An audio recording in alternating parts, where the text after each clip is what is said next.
આપણે કેટલું બધું મૂંઝાતા હોય, અઠવાડિયું, 10 દિવસ, 15 દિવસ, એવી મૂંઝવણ આપણે એની અંદરથી નીકળી ન શકીએ. આપણને એમ થાય કે સ્વામી હું કરી લઈએ, આત્મહત્યા કરી લઉં, એટલું મૂંઝવણ આવે.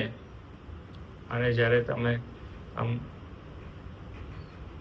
સત્પુરુષ પાસે જઈને આમ બેસો કે કઈ નહીં, આ તો પછી આવું કરી દેવાનું, બીજું તો શું આવ્યું. અને 1 સેકન્ડમાં જે આમ દોરી ગાંઠ બાંધેલી હોય ને આમ જે છૂટી જાય ને, ક્યાં ગયો પુરુષ પ્રયત્ન? એ વખતે પુરુષ પ્રયત્ન ક્યાં છે?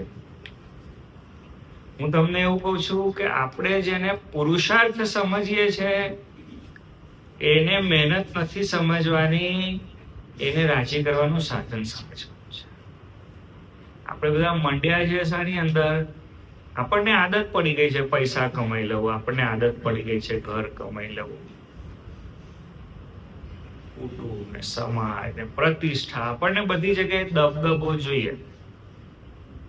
આપણે ખાલી એકલા બેઠા હોય તો અંદર એવું વિચાર કરતા હોય કે જિંદગીમાં છેલ્લા 5 વર્ષમાં શું કર્યું, 10 વર્ષમાં શું કર્યું, તો કે હા આટલી એફડી કરી, ઘર રિનોવેટ કરી નાખ્યું, ગાડી હતી, પછી કે જૂની જ રાખી, રિપેર કરી અને એ ચલાવી 5 વર્ષ. બોલો, એમ એવો પોતાનો મહિમા અંદર બેઠો બેઠો ગાય. હા,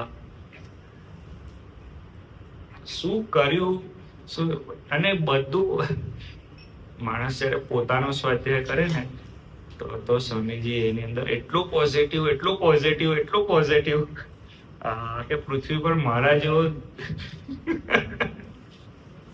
તો કોઈ છે જ નહીં. ખરેખરો સ્વાધ્યાય